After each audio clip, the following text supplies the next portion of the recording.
जय जिनेन्द्र। आज के स्वर से मिलन के इस श्रृंखला में आज का सेशन में आप सभी का स्वागत है। जिस क्रोध के बारे में हमने जाना था, समझा था कि एक छोटे से छोटा क्रोध हमारे शरीर के साथ हमारे जीवन पे भी प्रभाव डालता है। इसी क्रोध के इस सेशन को हम और आगे बढ़ाएंगे। लेकिन उससे पहले मैं आप सभी से एक बात कहना चाहती हूँ कि अभी भी हम तो हमारी कोशिश कर रहे हैं आप सब तक ये पहुँचाने की, लेकिन आप भी कंट्रीब्यूट कर सकते हैं इसी वीडियोज़ को। अगर आपको लगता है ये सही है और सबको जानना चाहिए, तो आप आगे से आगे ज़रूर शेयर कीजिएगा। क्योंकि हमारा भी उद्देश्य यही है कि कम से कम हम जितना जितने लोगों के साथ जग सके, अपनी चेतना को बढ़ा सके, हम वो कोशिश हमारी चालू है। और नेक्स्ट कि ना सबके माइंड में ये आता है कि ये गलत है, ये सही है, ये होना चाहिए, यानी हम हर चीज़ को पॉज़िटिव, नेगेटिव में डिवाइड कर लेते हैं। लेकिन ये मैंने जो मेरे एक्सपीरियंस से जाना है, जो मेरे जितने भी गुरु मुझे आज तक मिले हैं, मैंने उनसे समझा है कि कोई पॉज़िटिव और नेगेटिव चीज़ होती ही नहीं है। अगर आप बार-बार उस पॉज़िटिव, पॉज़िटिव, पॉज़िटिव पे क्रॉस सोचोगे उसके बारे में, इसका मतलब यही हो गया है कि आपने एक उसका दूसरा पहलू यानी नेगेटिविटी सोच ली है। इसलिए आपके जीवन में जो भी आ रहा है, आप उसे सिर्फ़ और सिर्फ़ एक्सेप्ट कीजिए। जब आप आपके जीवन में वो सारी चीज़ें एक्सेप्ट करना शुरू कर देंगे, तब आपको पता चलेगा कि जो भी जीवन में आपके साथ हुआ है, वो किसी न किसी कारण हुआ है। और जिस कारण को हम नेगेटिव कह रहे थे, कहीं न कहीं ये हमें हमारी लाइफ़ को और आगे बढ़ाने के लिए हुआ है। अ, किसी ने हाथ अपना रेज़ किया है। आप कुछ कहना चाहते हैं?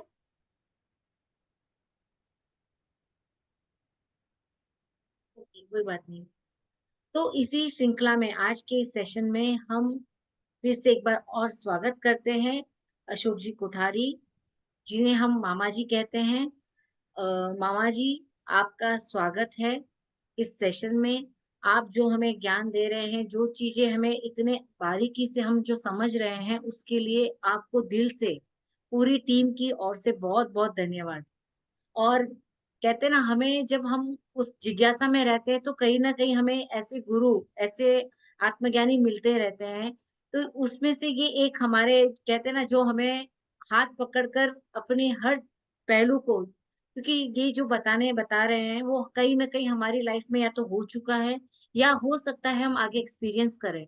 तो कम से कम हम अब अपनी चेतना को बढ़ाकर, अपने आप को जगाकर इस पर देखना शुरू करें, उस पर काम करना शुरू करें। हाँ, मामा जी, जो हम क्रोध का टॉपिक हम जो हमारा चल रहा है, जैसे आपने बताया कि छोटे से छोटे क्रोध से बहुत सारे प्रभाव हमारे जीवन पर, हमारे आने वाले जीवन पर भी पड़ता है। और जो क्रोध हमें आ रहा है, वो कहीं न कहीं हमारी क्रिया जो हमने कर चुके हैं, उसकी प्रतिक्रिया हो रही है। फिर हमने समझा कि ये सारी चीज़ें एक प्रॉपर सहयोग से होती है। जब पूरी चीज़ें सहयोग बनती है, तो ये हम ही क्रिएट करते हैं। यानी हम जो भी हमारे साथ हो रहा है, उसकी रिस्पॉन्सिबिलिटी सिर्फ़ और सिर्फ़ हमारी है, ना कि दूसरों की। क्योंकि हमें हैबिट हो गई है, हम कभी अपने आप को गलत मानते ही नहीं। अगर मुझे गुस्सा भी आ रहा है, तो उसका कारण हम दूसरों को बता देते हैं। लेकिन हम अब सीख रहे हैं कि जो भी हमारी लाइफ़ में हो रहा है या होने वाला है, वो कोई उसका रिस्पॉन्सिबल नहीं है, सिर्फ़ और सिर्फ़ हम हैं। मामा जी, आप इसके आगे हम और कुछ जो भी जानेंगे, उसके साथ मामा जी आप शुरू कर सकते हैं। थैंक यू मीनाक्षी जी। भूत भविष्य और वर्तमान काल के सर्व क्षेत्रों के सर्वज्ञानी भगवंतों को नमस्कार नमस्कार नमस्कार। आप सबके भीतर विराजमान परमात्मा को अत्यंत भक्तिपूर्वक अभेद भाव से बारंबार त्रिकाल नमस्कार नमस्कार नमस्कार।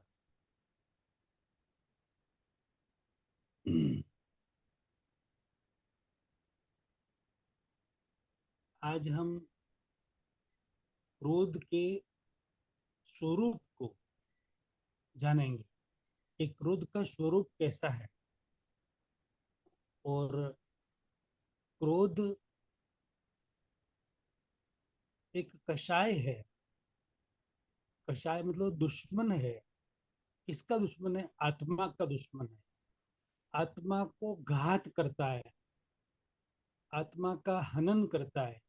तो ऐसे दुश्मन क्रोध, मान, माया और लोभ, ये चार बताए हुए हैं। उसमें से आज हम सिर्फ क्रोध कषाय के बारे में, उसके स्वरूप के बारे में थोड़ा डिटेल में समझने की कोशिश करते हैं। और अभी जो हम समझेंगे वो हम एक थर्मामीटर, मतलब क्रोध हमें कितना है,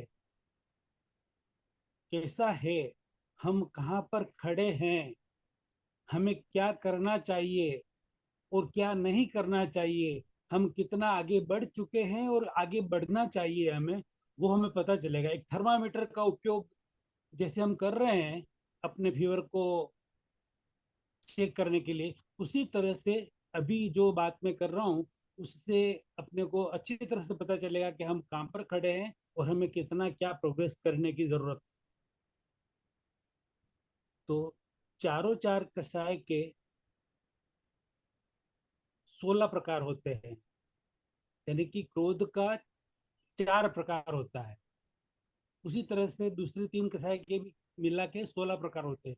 तो 16 में से आज हम क्रोध के ऊपर बात करते हैं, तो उसके 4 प्रकार होते हैं।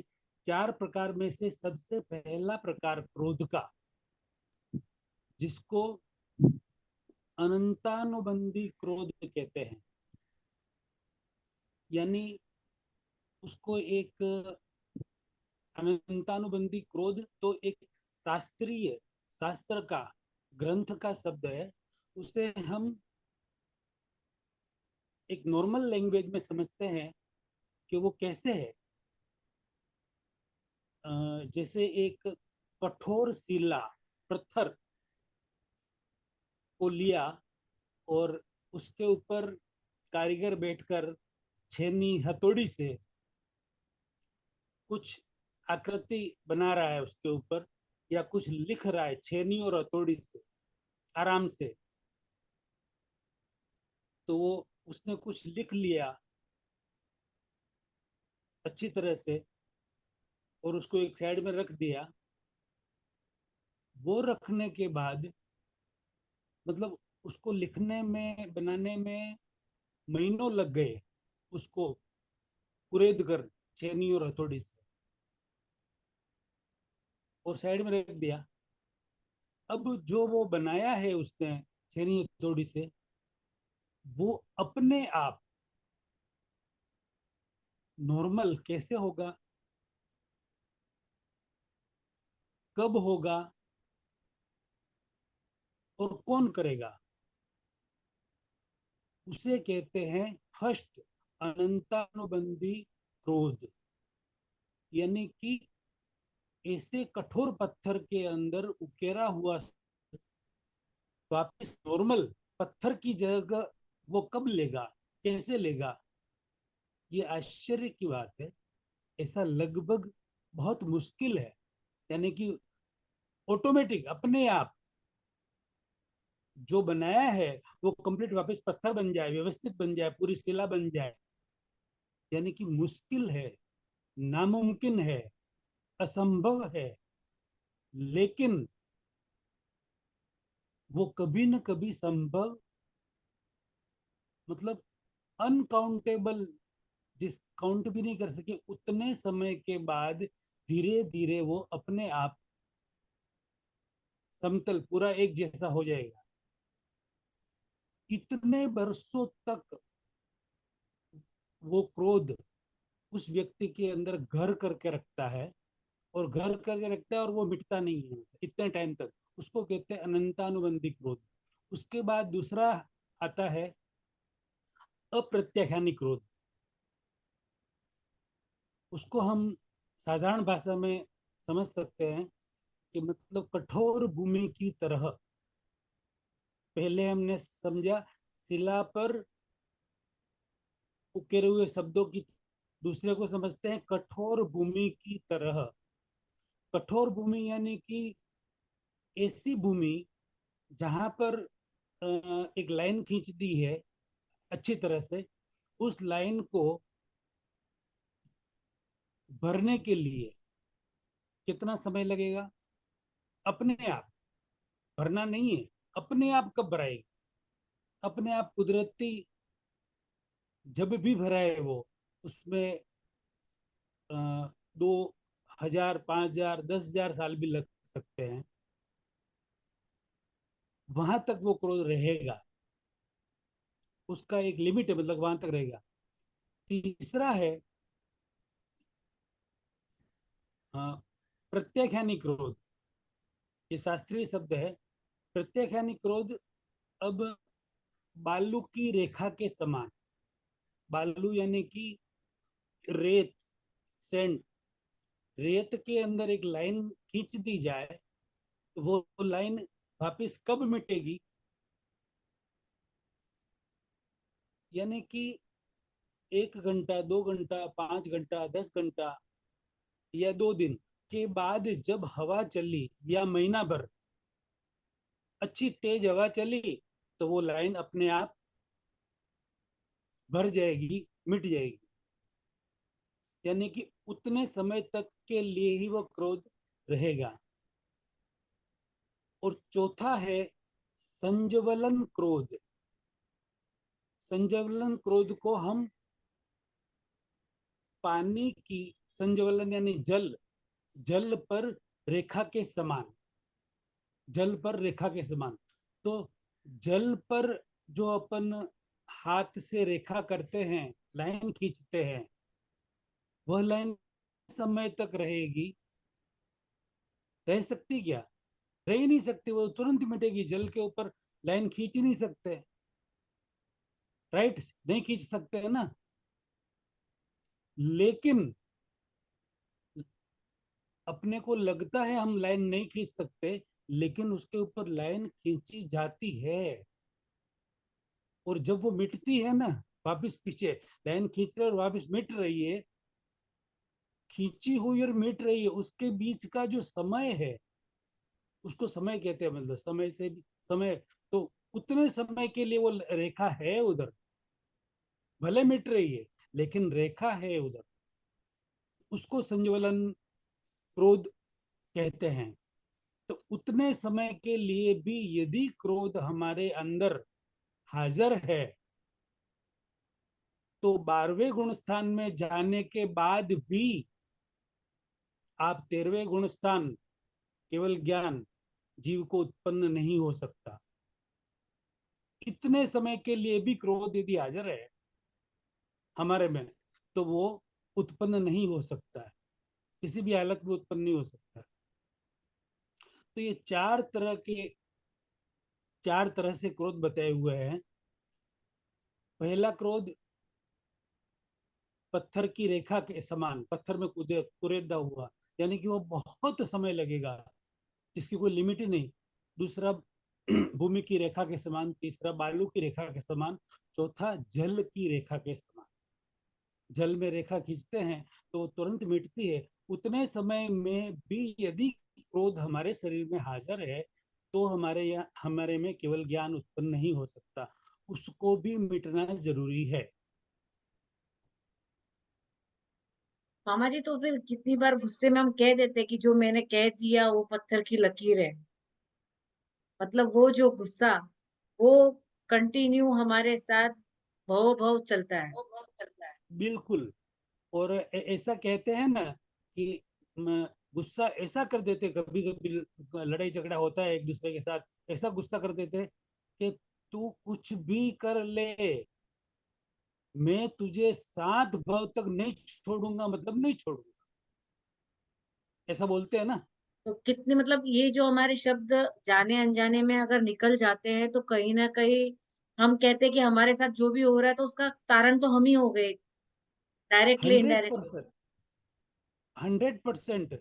मतलब हम पहले से ही काफी समझ चुके हैं कि भाई एक फिंगरप्रिंट है, रेटिना है, उससे भी बाल, नाखून, टीथ वगैरह, ये सब, इसका जो एक एक परमाणु है, वो भी किसी से नहीं मिलता। यानी कि हम अलग अलग, हम अपना अपना सब सब साथ में लेकर आए हैं।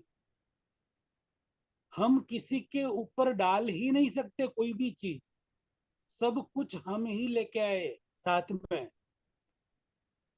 और उसी की प्रतिक्रिया हो रही है यहाँ पर जो हो रही है वो।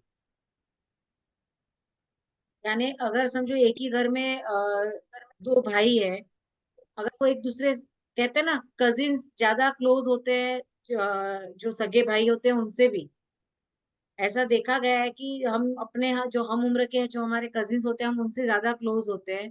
तो जो उनके बीच में कभी कभी ऐसे छोटे मोटे मन मुटाव हो जाते हैं, तो कहीं ना कहीं ये हमारे ही शब्दों का कारण है कि हमने उनको ऐसा कहा हुआ है कि भाई मैं आगे तक बात नहीं करूंगा, या ये लकीर है मेरी जो आप बोल रहे हो। तो ये गुस्से का जो आपने एक सीढ़ी बताई है, तो ये सीढ़ी में ही कहीं ना कहीं हम फंसे हुए हैं। बिल्कुल। तो अब ये जो चार तरह की सीढ़ी है, इसमें से हम कहाँ पर है? एक थर्मामीटर ही है, हम कहाँ हैं? हम अपने आप को चेक कर सकते हैं कि हम कहाँ फंसे हुए, हमारा स्वभाव कैसा है, हम कैसी बातें कर रहे हैं आजकल लोगों से, और किस तरीके का व्यवहार हम करें, और हमें कितनी प्रगति करनी और बाकी है हमें। ऑटोमेटिक हमको समझ में आएगा कि हम कहाँ पर खड़े हैं। तो हम अपनी जो बोलने की प्रक्रिया है, जो भी है, वो उसको शांत रख कर बैठ सकते हैं। यानी अब अगर ये समझ में आ गया कि कहीं ना कहीं ये कोई बड़ा प्रभाव हमारे जीवन में आगे ला सकता है, खराब प्रभाव जो भी ये कह सकते हैं, दुष्प्रभाव, तो हम अब अपने गुस्से को इस तरह से शांत रख सकते हैं, जैसे मामा जी ने बताया कि पत्थर की लकीर, एक जो रोड पे एक लकीर होती है वो एक लकीर, मिट्टी में एक लाइन हो या पानी में एक लाइन हो, हम अपने गुस्से का एक थर्मामीटर माप कर हम उस पर अपने वजह से हम अपने आप पे काम कर सकते हैं। तो जैसे मामा जी वो तो एकदम जो आपने बताया कि पानी की जो एक लाइन है, वो भी एक क्षण के लिए लाइन तो बनी जाती है, तो इसका भी दुष्प्रभाव पड़ता है। एक से क्योंकि उसका वो भी तो लिटरली एक सेकंड की लाइन होती है, वो खाली समझिए, अगर अगर आप जो पानी की लाइन बोल रहे हो, तो एक पल का गुस्सा और फिर वापस से शांत हो जाना, तो जो गुस्सा आया था एक पल के लिए, उसका भी दुष्प्रभाव। वो जो आप पल बोल रहे हैं, पल और क्षण, अभी आज के युग का वो शब्द है, लेकिन जो समय है, समय कहते हैं, मतलब समय भी एक टाइम का ही फैक्टर है, अनडिवाइडेबल, जिसको मतलब इसको अ, उसके भाग नहीं कर सकते हम, वैसे हम्म। भाग को समय कहते हैं। उतने समय के अंदर पल तो समझिए 1,000 तक बैठा हुआ है, क्षण एक क्षण। और जो समय की बात कर रहा हूं मैं, वो एक पर बैठा हुआ है, यानी कि इतना छोटा। इतने कम समय के अंदर भी यदि हमारे अंदर क्रोध के परमाणु है, आ रहे जा रहे हैं, लेकिन है, तो हम आगे जो अगला स्टेप है केवल ज्ञान का, वहां नहीं पहुंच सकते। वो उसको खत्म होना ही है। उसी तरह क्रोध का भी है, मान का भी है, माया का भी है, और लोभ का भी है। वो बाद में लेंगे और कभी, आज सिर्फ क्रोध पर ही अपन बात कर रहे हैं फिलहाल में। अच्छा, अब आपने कहा कि भी हमें क्रोध पर ध्यान देना है, शांत रहना है, 100% ऐसा ही करना है। मगर आप भाव कर सकते हैं, जो भाव किया आपने शांत रहना है, वह भाव अगले भव के लिए है, फ्यूचर के लिए है। अभी शांत रहना, नहीं रहना, कितना, ये आपने अपने जीवन में ऐसा बहुत बार देख लिया होगा कि मुझे जैसे किसी से बात करनी है, फला व्यक्ति आएगा या फली बहन आएगी या वो आएगा, मैं उसके साथ शांति से बात, ये नहीं करूंगी, वो नहीं करूंगी, ऐसा करूंगा, वैसा करूंगा। फिर भी इतना कुछ पहले अच्छी तरह से खुद को कंट्रोल कर लेने के बाद भी हम कहीं ना कहीं रिएक्ट कर ही देते हैं। क्रोध हो ही जाता है, हो जाता है ना, और कितनी बार क्रोध कभी ना होता कभी। है लेकिन हम वो बताते नहीं है, अंदर से क्रोध होता है लेकिन हम हाँ, बताते तो नहीं है। हाँ, बताते नहीं है, कभी बताते। अच्छा, जब बताने का होता है तो वो सेकंड स्टेज का क्रोध होता है। जब नहीं बताते तो फर्स्ट स्टेज पर ही रहता है, मतलब यानी कि अंदर ही रहता है, अंदर ही अंदर हम जल रहे या कुछ भी कर रहे तो उसे आर्त ध्यान कहते हैं। आर्त ध्यान के लेवल पर हम आ गए। लेकिन यदि बता दिया तो रौद्र ध्यान के लेवल पर हम आ गए। और किया नहीं, बताया नहीं, अंदर भी नहीं और बाहर भी नहीं, तो हम धर्म ध्यान के लेवल पर है, कहीं भी कोई दिक्कत ही नहीं है। अच्छा, अब ऐसा कभी कभी होता ही रहता है कि हम कितनी भी कोशिश करें तो भी क्रोध हो ही जाता है। यानी क्रोध हो जाना हमारी इच्छा नहीं, और क्रोध हो जाना इसका तात्पर्य इससे ये प्रूव होता है कि उसके पीछे कोई एक एक शक्ति काम कर रही है, जिससे वह आपकी इच्छा नहीं फिर हो रहा है, शक्ति काम कर रही है। कौन सी शक्ति काम कर रही है? प्रतिक्रिया काम कर रही है। जो आपने क्रिया की थी पूर्व भाव में, उसकी प्रतिक्रिया रूप वह शक्ति काम कर रही है और आपको क्रोध करवा रही है।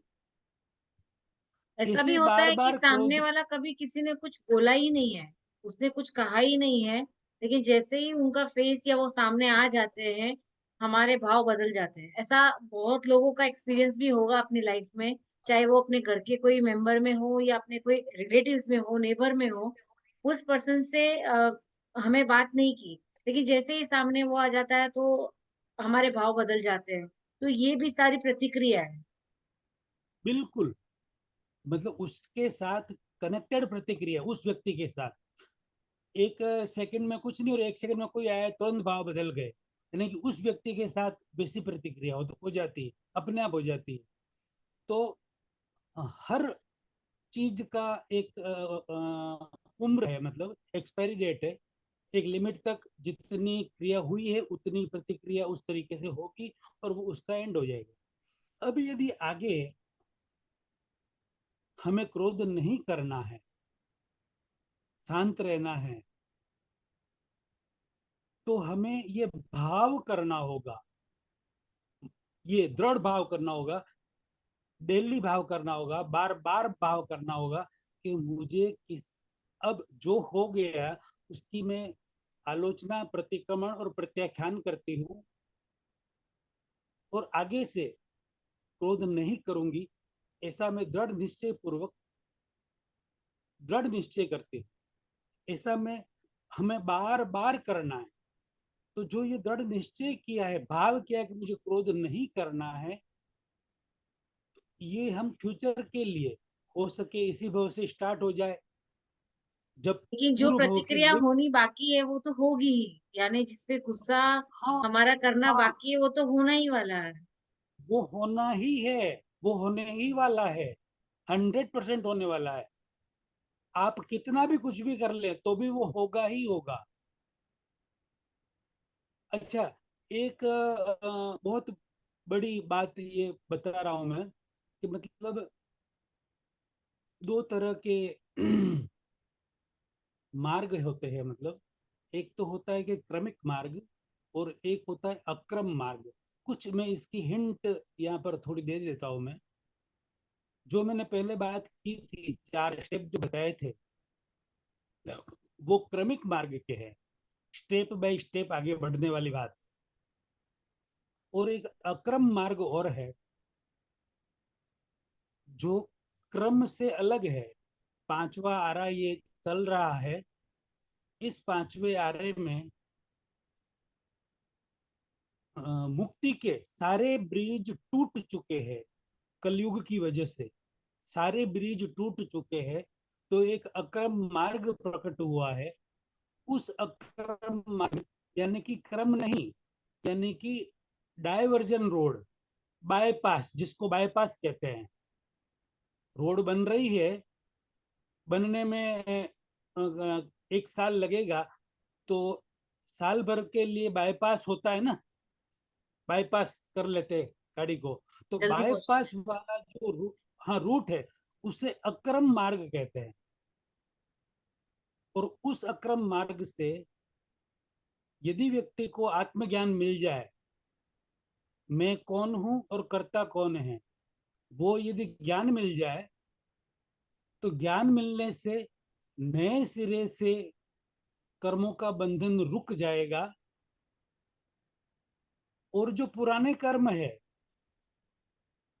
वो तो उसके पास है ही। भले उनको आत्मज्ञान, सेल्फ रियलाइजेशन 18 साल की एज में मिले, 40 की एज में मिले, 60 की एज में मिले, 80 की एज में मिले।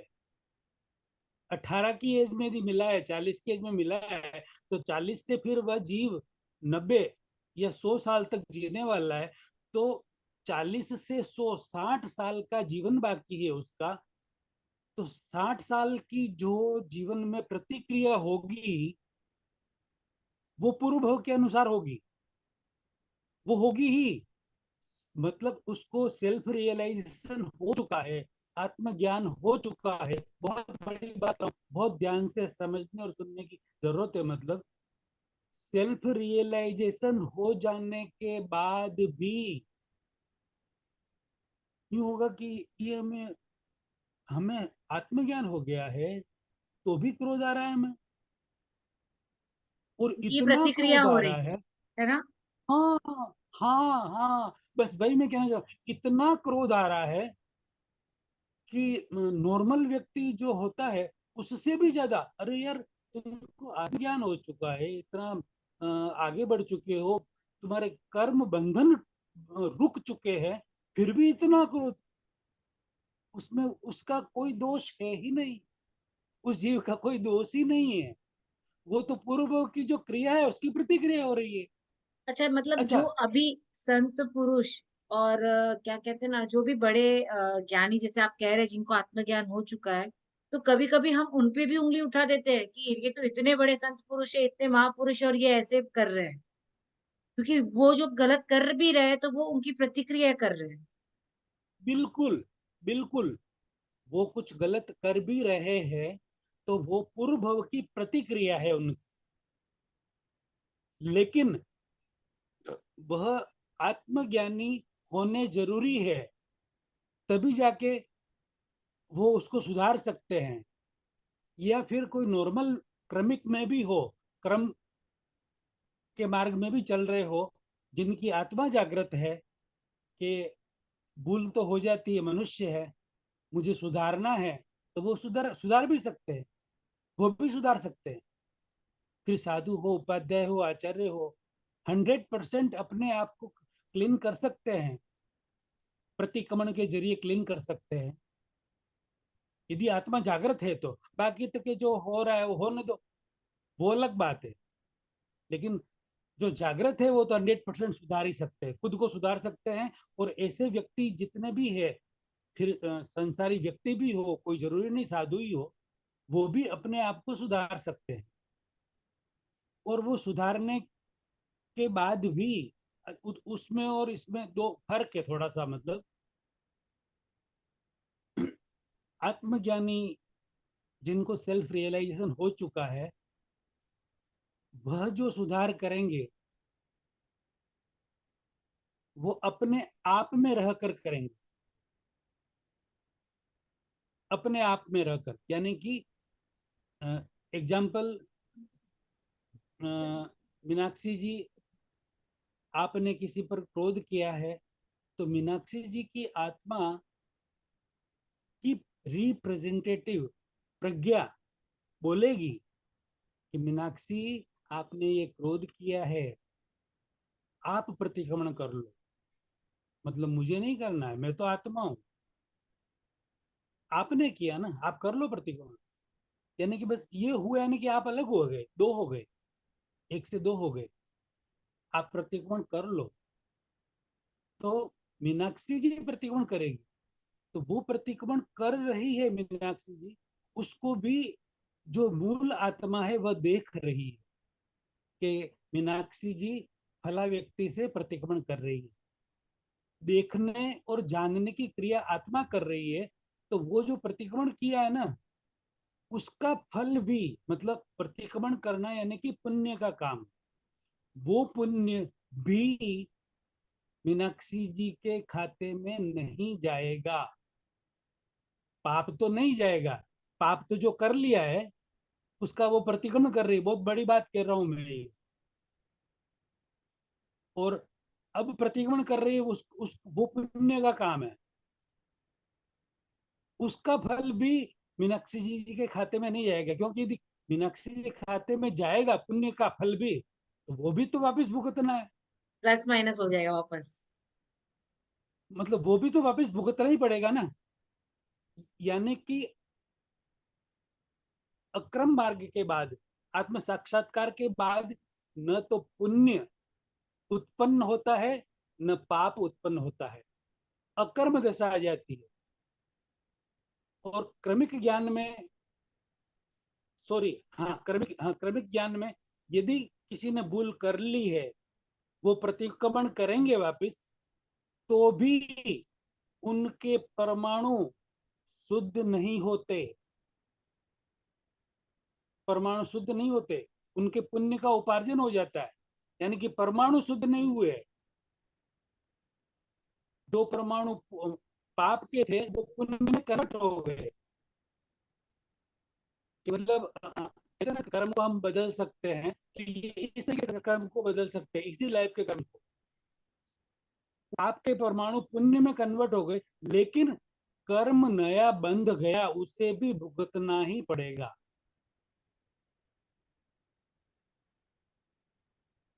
ख्याल आया मीनाक्षी जी आपको? यानी अगर मैं अच्छा भी कर रही हूँ तो वो भी मेरा एक अच्छा कर्म बन रहा है, अगर मैं क्रोध कर रही हूँ तो मेरा एक बुरा कर्म बन रहा है। तो अगर मुझे आगे इस जर्नी को बहुत अच्छे से यहाँ पे ही अगर डेडलाइन करनी है, फिनिश करनी है, तो मुझे इन सब चक्रव्यूह से हटना है, और इन सब चक्रव्यूह हटना से पड़ हटने के लिए मुझे अपने आप से ही हटना पड़ेगा। अपने आप से हटना पड़े, अध्यात्म में आना पड़े। मतलब जो शुभ, अभी अभी आज की जर्नी में अशुद्ध में से शुद्ध, अशुभ में लाया जाता है, अशुभ में से शुभ में लाया जाता है, अशुद्ध, अशुभ और शुभ। अरे हाँ, इन तीनों में जीवन जी रहा है व्यक्ति। लेकिन यदि शुद्ध और शुभ और अशुभ से परे है शुद्ध, शुद्ध उस शुद्ध में आ जाए, अध्यात्म में आ जाए, तो कंप्लीट वो कर्म रहित अवस्था में आ जाता है। फिर उसके बाद अशुभ और शुभ कुछ रहेगा ही नहीं, गलत सही कुछ कुछ नहीं रहेगा रहे, ही नहीं, हम कुछ सब नहीं एक हो रहे। जाएंगे। नहीं, एक कैसे मतलब? यानी हमारी नजर में कोई गलत सही होगा ही नहीं। हम कंपैरिजन जो हम कर रहे हैं कि ये राइट है ये रॉन्ग है, ये गलत है ये सही है, ये शुभ है ये अशुभ है, लेकिन जब हम अपने आप से जैसे आप बता रहे हैं वैसे अलग हो जाएंगे, तो हमारे अंदर से ये बिलीफ सिस्टम हट जाएगा कि ये गलत है और ये सही है, क्योंकि सब कोई गलत सही होता ही नहीं है। सब अपनी अपनी जगह पर 100% सही है। बस ऐसा होता है कि किसी का रिजल्ट जल्दी मिलता है, किसी का रिजल्ट बाद में मिलता है ना। बराबर अगर बराबर, हमारी लाइफ में बिल्कुल। कुछ गलत स्ट्रगल लाइफ चल रही है हमारी, तो 100% है कि उसका रिजल्ट हमें कब पता चलेगा, जब हम एक सोचेंगे, चिंतन करेंगे कि अगर मेरे साथ कुछ इतना बड़ा गलत हुआ तो क्यों हुआ, और वो हम समझ गए कि वो हमारी प्रतिक्रिया थी। लेकिन एक ये भी सोच लेंगे कि शायद उसके लिए जो आज का मेरा जीवन है वो अच्छा है, जो भी मैं समझ रही हूँ, तो ये नहीं होता तो मैं कभी समझ ही नहीं पाती। तो यानी जो होता है वो सब और सब अच्छे के लिए ही होता है, सिर्फ और सिर्फ हमारा थॉट प्रोसेस उसे डिवाइड कर देता है गलत सही में। बस खाली उसके पीछे की रियलिटी हमको समझने की जरूरत है, सिर्फ समझने की जरूरत है। अब एक छोटे से, थोड़ा सा मतलब इसको और थोड़ा क्लियर करूं मैं, एक छोटा सा एग्जांपल देके। एक संत घूम रहे थे अपने कक्ष में, और एक शिष्य पास में बैठे थे, और घूमते घूमते संत बोल रहे थे, न सुखम न दुखम, न पापम न पुण्यम, शिवोहम शिवोहम, शिवोहम शिवोहम। तो ये बार बार वो रिपीट कर रहे थे संत, गुरु घूमते घूमते। तो शिष्य बोल रहा है कि आप गुरु जी, आप ये क्या बोल रहे हैं, कुछ समझ में नहीं आ रहा, आप तो गलत बोल रहे हैं। शिष्य गुरु को बोल रहा है कि आप तो गलत बोल रहे हो, आपने ये जो बनाया वो भी गलत है। तो कैसे बेटा? कि सुख आप बोल रहे हो, न सुख है न दुख है, न पाप है न पुण्य है, मैं शिव हूँ, मैं शिव हूँ, मैं शिव हूँ। तो ये कैसे? शिव तो अलग है, भगवान अलग है, आप अलग हो। सुख भी है, दुख भी है, पुण्य भी है, पाप भी है। कि मैं नहीं मानता, इसको आप प्रूव करके बताओ। कि ठीक है, मैं प्रूव करके बताता हूँ तेरे को। तो उसको एक चेयर पर बिठाया, शिष्य को। और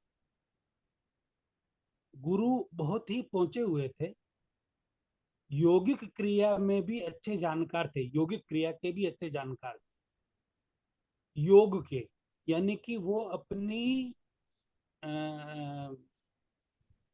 अपने शरीर को कुछ समय के लिए मृत भी कर सकते थे, मृत अवस्था में भी ला सकते थे। जैसे बिल्कुल कंप्लीट शरीर डेड बॉडी हो वैसा भी वो खुद कर सकते थे, वैसा सब कुछ वो कर सकते थे। मतलब तो शिष्य को बोला कि एक काम करना, अभी देख मैं तेरे सामने जिंदा बैठा हूँ, वो बैठ बैठ गए नीचे, उसको ऊपर बिठाया, बैठ गए नीचे। मैं तेरे सामने जिंदा हूँ, हाँ कि बिल्कुल ठीक है। मैं कुछ देर के लिए मृत्यु को प्राप्त करूंगा, तू चेक कर लेना, मेरी बॉडी कंप्लीट तेरे को मृत शरीर लगेगी। फिर तू कुछ क्रोध करना मेरे ऊपर, और कुछ देर के लिए क्रोध करना जानबूझकर, और कुछ देर के लिए प्यार प्रेम भी करना मेरे ऊपर। तो थोड़ी देर में आंखें बंद करके वो अपने आप में चले गए, और देखा तो कुछ है ही नहीं।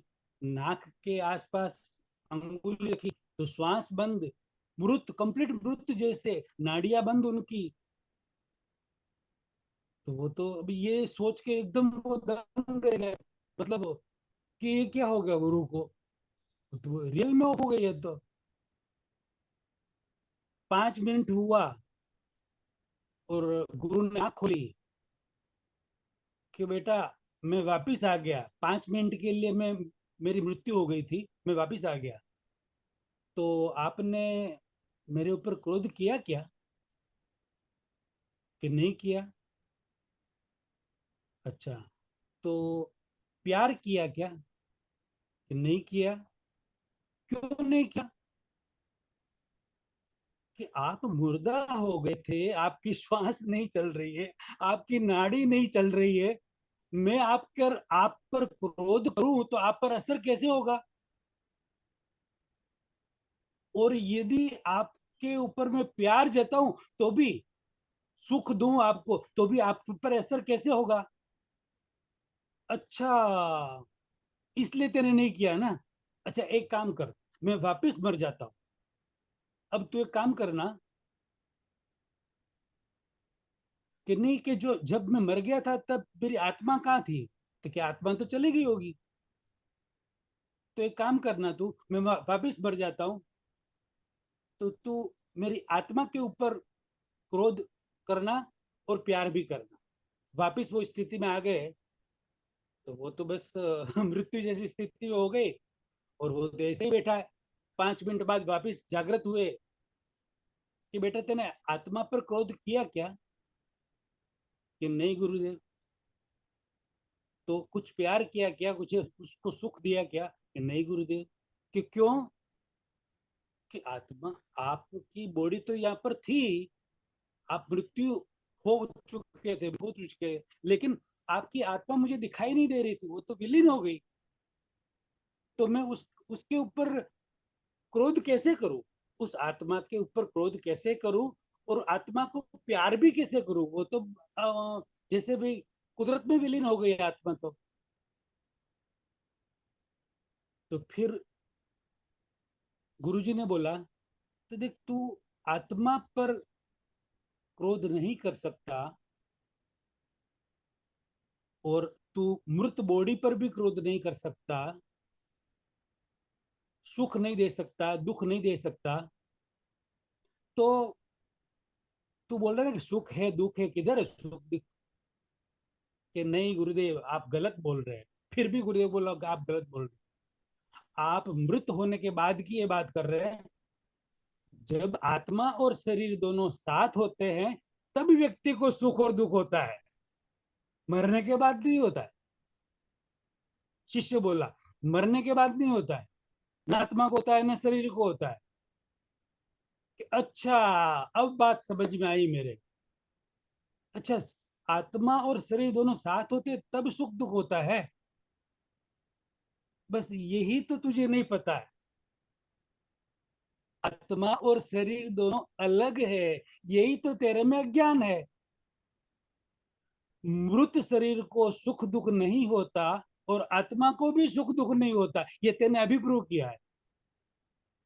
गुरु ने बोला अभी हाल तेने प्रूव किया है कि मृत शरीर को, डेड बॉडी को सुख दुख नहीं होता, राइट। आत्मा को भी सुख दुख नहीं होता, तो होता किसे, दोनों साथ है तब। तो दोनों साथ है ही, वो दोनों अलग है, यही तो ज्ञान है। तो वही चीज मुझे पता है, शरीर अलग है आत्मा अलग है, इसलिए मुझे न, इसलिए मैं बोल रहा हूं, न सुखम न दुखम, न पापम न पुण्यम, शिवोहम शिवोहम शिवोहम शिवोहम। जो तू जीव तो करता हरि, यदि तू जीव है तो करता कौन है, हरि। हरि। जो तू जीव तो करता हरि, गॉड भगवान। और जो तू शिव, जो तू शिव तो बात करी खरी, जो तू शिव तो बात करी खरी। यानी कि यदि शिव स्वरूप तू खुद है, अपने आप को समझ रहा है, तो बात सही की तेने। बाकी यदि तू जीव है तो करता हरि है, हरि को ही मानेगा। कोई प्रश्न हो आपके? हाँ जी, आपने बहुत इतनी गहरी बात समझाने की कोशिश की है कि हम अब तक जिस भ्रम में लगे हुए हैं कि अगर मतलब मुझे गुस्सा आ रहा है या जो भी गुस्से का जो भी आपने स्वरूप बताया है हमें, अब हम एक वो थर्मामीटर दिया है जो आपने, तो हम अपने थर्मामीटर से अपने गुस्से को समझ सकते हैं, जान सकते हैं। और मामा जी ये भी तो होता है कि जैसे मैंने कहा जाने अनजाने में गुस्सा हम कर लेते हैं, जो भी कर लेते हैं। जैसे आपने कहा कि हम प्रतिक्रमण कर लेते हैं उसका, तो वो उस गुस्से का प्रायश्चित है कि उस प्रतिक्रिया को रोकने का एक तरीका, एक टूल है हमारे पास कि चलो अगर हमें लग गया कि हमने तकलीफ दे दी या मुझे गुस्सा आ गया है, अगर ये भाव भी आ जाता है हमारे अंदर कि मुझे गुस्सा आ गया है, क्योंकि है ना लोग गुस्से को एक बोलते हैं ना अपने शरीर का एक अंग जैसा मानते हैं। गुस्सा आना नॉर्मल है, ये लाइन सबके पास हमेशा होती है। अगर कोई बच्चा भी गुस्सा कर रहा है या बड़ा भी गुस्सा कर रहा है, कोई ऐसे ही कहते हैं कि नहीं ये तो इसका स्वभाव है, गुस्सा आना नॉर्मल है। लेकिन हम ये नहीं जानते कि ये बोल बोलकर हम अपने इसी चक्रव्यूह में और फंसते जा रहे हैं।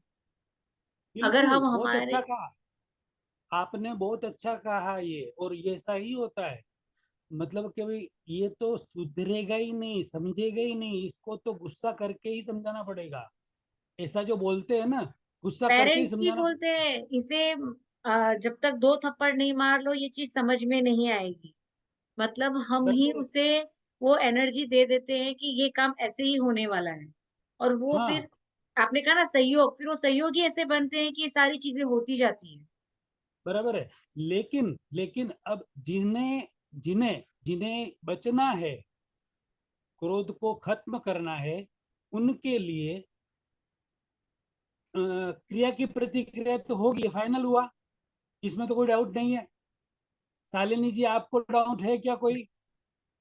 हर क्रिया की नहीं मामा जी जी। प्रतिक्रिया, हर हम्म। क्रिया की प्रतिक्रिया होगी। यानी कि जो भी हो रहा है अपने जीवन में, बड़े से बड़ा और छोटे से छोटा, वह पूर्व भव की खोज है, क्रिया की हुई है, कर्म किए हुए है, उसका फल हमें मिल रहा है, इफेक्ट आ रही है, प्रतिक्रिया हो रही है, ये फाइनल हुआ। अब यस। कुछ भी हुआ, कुछ भी हुआ, तो पूर्व भव की प्रतिक्रिया हुई, उसको आप भूल जाइए। अब नए सिरे से हमें क्रोध नहीं करना है, हमें शांत रहना है, तो हमें नए बीज डालने पड़ेंगे। नए बीज कैसे डालने पड़ेंगे? कि अब मुझे आगे क्रोध नहीं करना है, अब जो कर लिया है उसका मैं पछतावा करती हूँ, प्रायश्चित करती हूँ, प्रतिक्रमण करती हूँ और प्रत्याह्यान करती हूँ।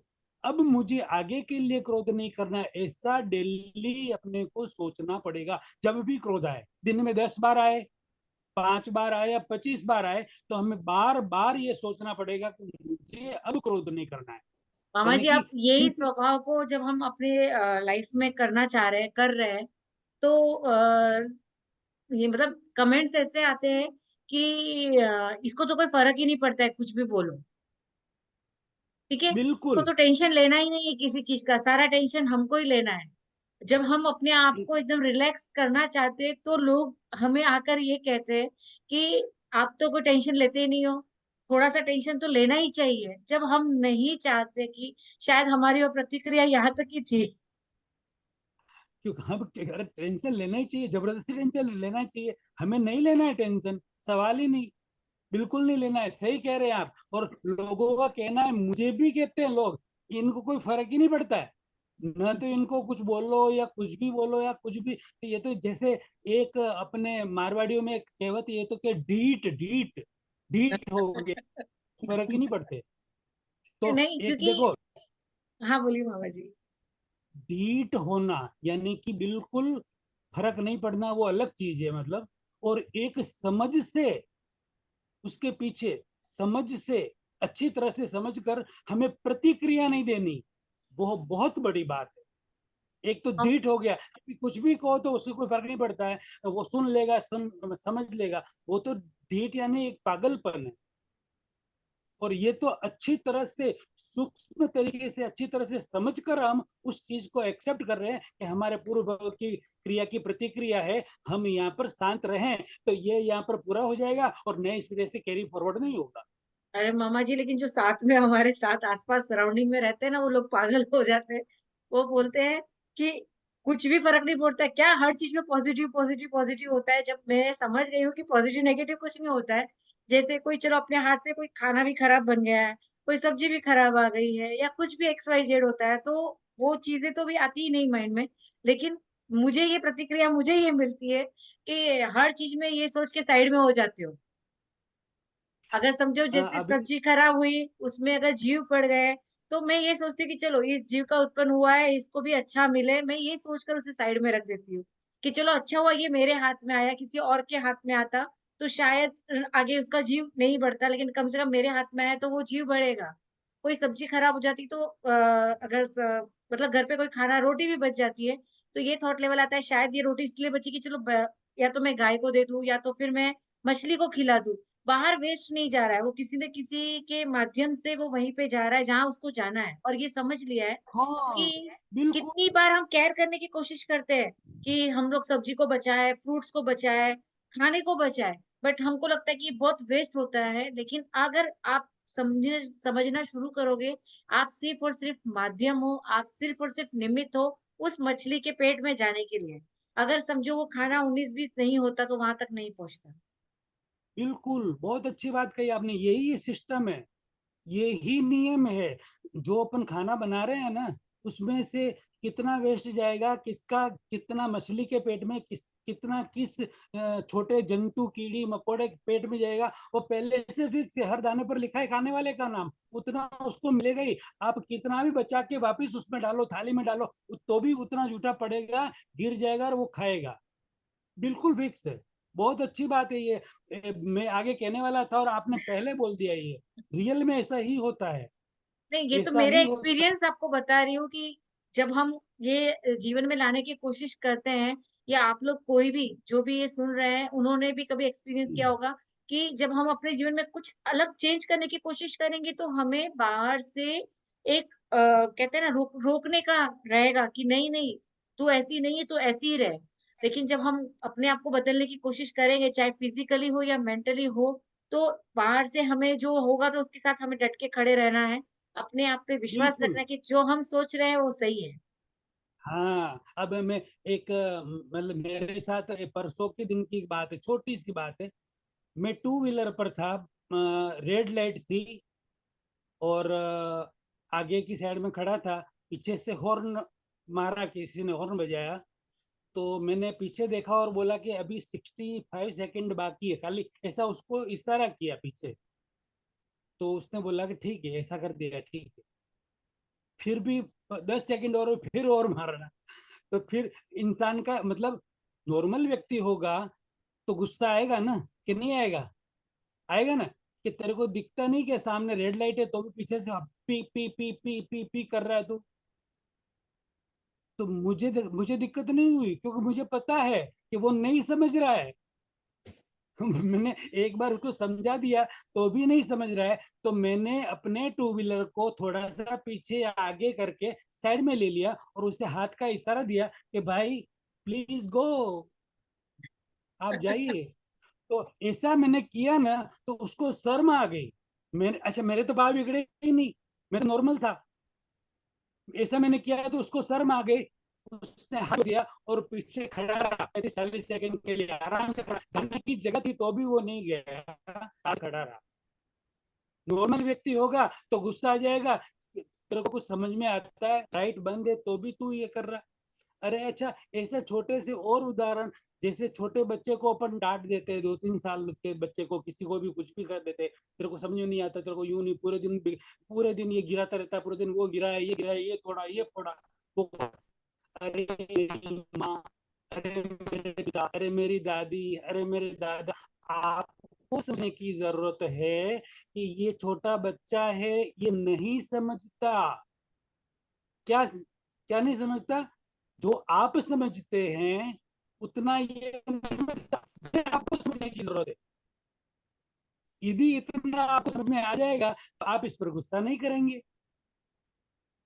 इतना ही समझना कि ये नहीं समझता इसलिए ऐसा कर रहा है। आप कर सकते हैं क्या? ये तोड़फोड़ सकते हैं क्या? नहीं ना। आप समझते हैं ये नहीं समझ रहा, ये नहीं समझता है, उतना ही आपको समझना है, तो आप गुस्सा नहीं करेंगे। उसी तरह नौकर के ऊपर भी, काम वालों के ऊपर भी, यदि वो काम बराबर नहीं करता तो उतना ही हमें समझना है कि जितना हमारा आरपीएम घूम रहा है उतना उसका बेचारे का नहीं घूम रहा है, तो वो काम नहीं कर पा रहा है। हम गुस्सा करके क्या करेंगे? और मामा जी ये भी इतना तो है, खाली उसकी सैलरी है 15,000 की, तो वो 15,000 का ही टेंशन लेगा, वो उससे ज्यादा क्यों लेगा? नहीं मेरा लेगा। अगर मेरा ऑफिस अगर 1 करोड़ का है तो उसका टेंशन मैं लूंगी। मेरा स्टाफ, उसकी सैलरी अगर 15,000 है तो वो उसका टेंशन उतना ही लेकर, वो सही है अपनी जगह पर। हम क्या सोचते हैं कि जैसे वो हम रह रहे हैं, जैसे मैं मेरा घर रख रही हूँ, मेरी हेल्पर भी वैसे ही काम करे, भाई वो क्यों करेगी? आप जितनी सैलरी उसको दोगे वो उतना काम करेगी, उससे ज्यादा ना कम। उतना कर, अच्छा उतना करेगी या उससे कम भी कर सकती है, आधा भी कर सकती है। तो भी आपको यदि मतलब सेट होता है उसके साथ तो उनको रखिए, नहीं सेट होता है तो प्रेम से उसे, कि ठीक है भाई अपना ये पूरा हो गया, अभी हम छुट्टे हो जाते, अलग हो जाते, लेकिन उसका ये दिल बहुत दुखाए बड़ी बिना। बात कही है, क्योंकि हम घुट घुट के रहते, इससे अच्छा हम उसे सोल आउट करके अपना जो भाव खराब नहीं करे कुल मिला के, नहीं तो रोज उठ के भाव रोज वो लड़ाई, रोज उठ के वो रोज लड़ाई। भाव भाव खराब नहीं करने अपने, बिल्कुल नहीं करने हैं। एक छोटी छोटी बातों के लिए हम इतना बड़ा बड़ा पाप कर लेते, इतना बड़ा क्रोध कर लेते। मतलब इतनी बातें करें, जैसे कि 2 घंटा बातें करें तो भी पूरी नहीं होगी, कहने का मतलब। एक लेडी ऑटो में आई और खड़ी, उतरी, नीचे उतर के कुछ 25 रुपया 30 रुपया उस ऑटो वाले को देना था। और वो बोल रही, ऑटो वाला बोल रहा है नहीं 35 हुआ, वो बोल रही नहीं 28 हुआ, नहीं ये हुआ। ऐसा करके 10 मिनट तक उस बहन ने उस ऑटो वालों के साथ कुछ 2-4 रुपए, 5-7 रुपए के लिए इतनी लड़ाई की। मेरे को यूं लग रहा है, अब जो जानने वाला है उसको तो लगेगा, मुझे लग रहा है, मैं क्योंकि 2 चक्कर वो शाम को वहां खाली वॉकिंग कर रहा था, तब तक वो 2-3 चक्कर किया, तब तक वो उसके साथ रिगझिग चालू ही थी। तो मैं कह रहा 5-7 रुपए के लिए व्यक्ति 10 मिनट तक किसी व्यक्ति से लड़ सकता है, और इतनी तेज आवाज में इतना तेज वो सब कर सकता है, तो कितना बड़ा ये रौद्र ध्यान कर रहे और कितना बड़ा ये काम एक 7 रुपए 5 रुपए के लिए। तो उसको मैंने, मेरे मन में आया कि मैंने बोल, अच्छा वो लेडी मेरे को जानती थी क्योंकि वो रोज रहती सोसाइटी में। मैंने बोला भाभी जी आप ऐसा करो, आपको कितना देना है इनको? कि इतना हुआ, क्योंकि ठीक है उतना दे दो। तो ऑटो वाला बोला कि क्यों? मैंने बोला 1 मिनट शांत तो रहो आप, अब साहब दे दो, अब आप अपने घर पे जाइए आराम से। मैंने जेब में हाथ डाला, 10 रुपया निकाला और ऑटो वाले को दे दिया। आपको साथ ही लेना है ना, ये 10 ले लो, आप जाइए आराम से। वो भी देखिए ये कौन सा इंसान है यार, ये क्या है, इसको क्या लेना देना। मतलब एक 2 रुपए के लिए, 5 रुपए के लिए हम एक छोटी छोटी बातों के लिए, 2-5 रुपए की बात नहीं, ऐसी हजारों बातें होती है हमारे जीवन में, छोटी छोटी बातें, जहां हम अपना ईगो, नहीं मैं कहूंगा वैसे होगा, ऐसे ही होगा, अरे यार क्या तुम अपना ईगो, अपना अभिमान लेके चल रहे हो, इस छोटी छोटी बातों के लिए 10-15 मिनट, आधा घंटा खराब कर रहे हो, क्रोध कर रहे हो। 1 घंटा क्रोध करने का फल आपको पता है, क्रोध कितना आत्मा का घात कर रहा है। ये बहुत बड़ी बात है, समझने जैसी बात है। तो इसे जो भी आज हमने समझा है यहाँ पर, अगर हम हमारे रेगुलर लाइफ में इसको थोड़ा थोड़ा प्रैक्टिस करें, ऐसा नहीं कि एकदम थोड़ा थोड़ा का शुरू भी करेंगे तो इसका प्रभाव हमको खुद को फील होगा। मामा जी, आज का सेशन में एक प्रश्न पर खत्म करती हूँ, ताकि नेक्स्ट सेशन में मैं उसका जवाब चाहूंगी। क्योंकि ये तो हो गई हमारे गुस्से की बात। कभी कभी ऐसा होता है कि मेरी बहन, मेरी दिरानी, मेरी जेठानी, मेरी ननद, जो भी मेरा मेरा मेरा है, उनके साथ भी अगर कोई थर्ड पर्सन गलत करता है, जिसमें मुझे कोई लेना देना भी नहीं है, तो भी मुझे गुस्सा आ जाता है। मेरा कोई लेना देना नहीं है, ना मैं वो इंटरफेयर करने का मेरा राइट है। लेकिन अगर किसी, कोई भी लेडीज या कोई भी रिलेशंस या कोई भी हमारा अपना होता है, अगर उसको थोड़ा भी दुखी हम देखते हैं, तो गुस्सा हमें आ जाता है उस थर्ड पर्सन पे, जबकि उस थर्ड पर्सन से हमारा कोई लेना देना नहीं। तो इसका जवाब मैं चाहूंगी, क्योंकि ये कहीं ना कहीं हम अपनी लाइफ में कर लेते हैं, और ये सारे प्रैक्टिस कर करके हमने सीखा है। अब मुझे लगता है कि नहीं, शायद वो मेरा राइट नहीं था। तो ये, इसको हम और अच्छे से जानेंगे नेक्स्ट सेशन में, कि अगर हम जाने अनजाने किसी थर्ड पर्सन के लिए अपनी आत्मा को जला रहे हैं, तो उसके कैसे दुष्प्रभाव हो सकते हैं हमारे ऊपर। तो बिल्कुल। आज के लिए इतना ही। थैंक यू सो मच मामा जी, आज के सेशन से बहुत कुछ सीखने को मिला। बढ़ने जो हमारे स्वरूप है, जो हमें एक थर्मामीटर आपने दिया है, 100% जो भी यहाँ पे सुन रहे हैं वो थर्मामीटर जरूर यूज कीजिए। जब भी आपको गुस्सा आए तो एक क्षण के लिए रुक कर उस थर्मामीटर पर अपने आप को चेक कीजिए कि आप कौन सी सीढ़ी पर हो। और ट्राई कीजिए, अगर आप फर्स्ट पर, फोर्थ पर हो, थोड़ा ऊपर जाओ, यानी कम गुस्से में, फिर और ऊपर थोड़े कम गुस्से में, और हो सके तब तक वो जल वाली लाइन तक पहुंचने की कोशिश करेंगे। और वहां तक पहुंचेंगे तो उसके अगले रास्ते हमारे अपने आप खुल जाएंगे। तो थैंक यू सो मच। जो भी यहाँ पर जुड़े हैं उन्हें भी दिल से धन्यवाद। और मैं चाहती हूँ कि अगर आपको सही में लगता है कि ये जो नॉलेज हमें मिल रहा है यहाँ से, वो सबको जानना समझना बहुत जरूरी है, या आपके आसपास ऐसा कोई है जो बहुत गुस्सा कर रहा है, अपनी आत्मा को डायरेक्टली इनडायरेक्टली जला रहा है, उसे जरूर शेयर कीजिएगा। ये आपका कंट्रीब्यूशन है अपनी तरफ से। एक समाज, कहते हैं ना समाज सेवा, तो ये भी एक तरह की सेवा है। इस सेवा में जरूर पार्टिसिपेट कीजिएगा। आज के लिए इतना ही। थैंक यू सो मच, धन्यवाद। धन्यवाद सर जी।